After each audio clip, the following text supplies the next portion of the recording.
Assalamualaikum warahmatullahi wabarakatuh. Selamat datang kembali di Rizqal Pakai Channel. Alhamdulillahirrabbilalamin. Wabihi nasta'in ala umuri dunia waddin.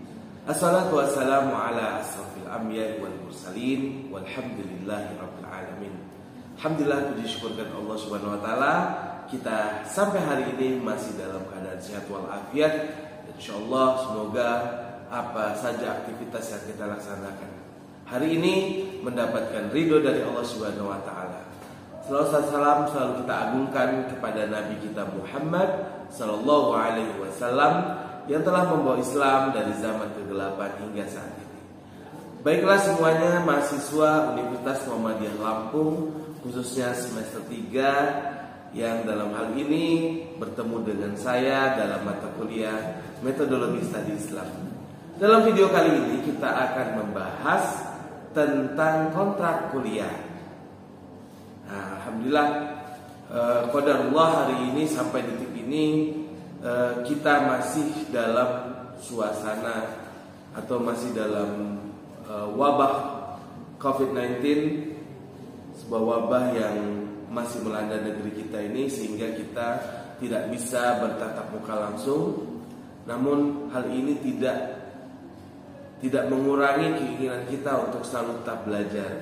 Maka perkuliahan metodologi studi Islam yang saya ampuh, insya Allah kita akan laksanakan dengan cara daring.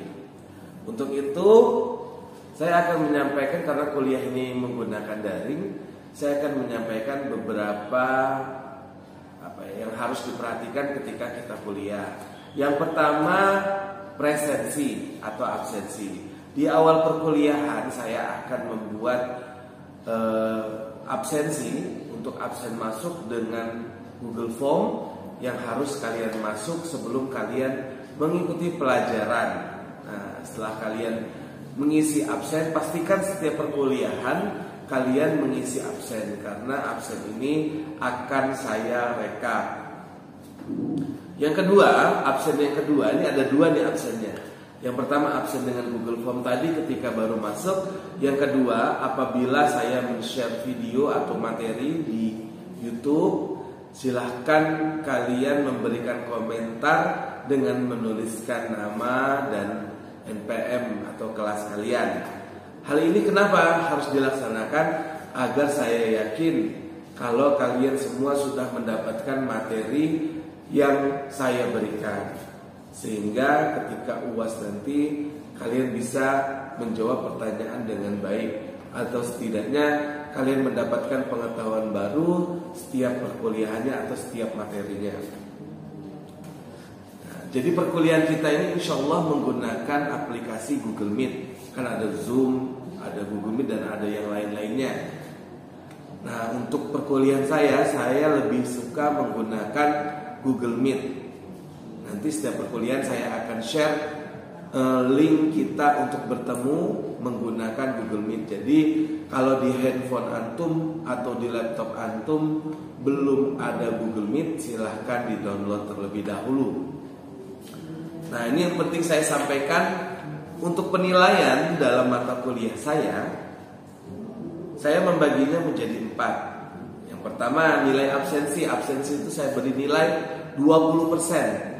Jadi absen tiap kali kita masuk tatap muka dengan Google Meet, atau absen di video yang saya share, itu saya berikan poin 20%. Yang kedua ada nilai UTS. Nilai UTS ini saya berikan 30%. Selanjutnya nilai UAS, ujian akhir semester, sama 30%. 20% absensi, 30% UTS, 30% UAS, dan 20% tugas. Nah, tugasnya apa ini teman-teman? Tugasnya dalam materi atau dalam mata kuliah metodologi studi Islam adalah kalian tiap sesi materi harus meresum, atau setidaknya membuat catatan kecil, catatan singkat tentang setiap materi yang disampaikan. Jadi nanti resum kalian ini difoto, kan kalian tulis tangan. Resumnya ditulis tangan, lalu difoto, dikumpulkan. Nanti setiap sebelum UTS akan saya minta satu sesi. Dan ketika UAS juga nanti akan saya minta. Jadi pertemuan 1 sampai 7, 8-nya UTS, kalian harus mengumpulkan resum pertemuan 1 sampai 7, lalu UTS. Selanjutnya pertemuan 9 sampai 15, kalian juga membuat resum, dikumpulkan ketika UAS di pertemuan ke-16. Nah, ini adalah kontrak kuliah kita selama 1 semester. Silakan kalian boleh izin, tapi tetap harus meresum. Jadi resum itu harus lengkap walaupun kalian tidak hadir. Karena saya berusaha juga setiap pertemuan, kalau tidak bisa kita bertemu langsung dengan Google Meet, saya akan membuat video dan saya akan share di grup WhatsApp linknya, sehingga kalian bisa belajar kapanpun dan dimanapun meskipun tidak bertemu dengan saya lewat Google Meet. Oke, itulah kontrak belajar kita dan materi yang akan kita bahas selama 1 semester ini tentang metodologi studi Islam adalah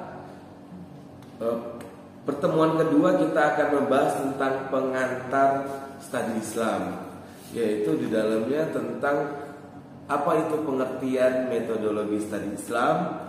Yang kedua, apa saja ruang lingkup metodologi studi Islam. Yang ketiga, tujuan dari metodologi studi Islam.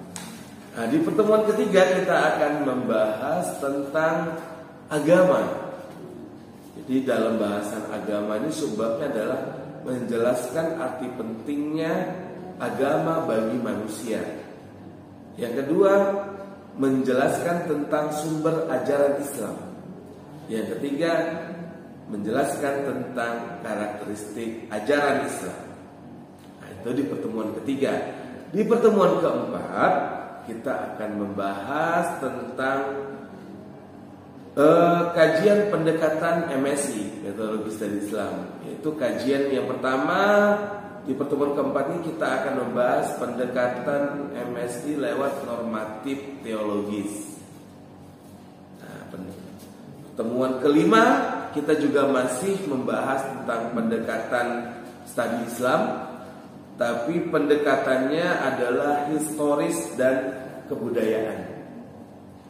Jadi di pertemuan keempat kita menggunakan normatif pendekatan normatif teologis, sedangkan di pertemuan kelima kita dengan pendekatan historis dan budaya dalam studi Islam. Di pertemuan ke-6 kita akan membahas tentang pendekatan studi Islam juga. Nah, di sini pendekatan menggunakan antropologis dan sosiologis dalam studi Islam.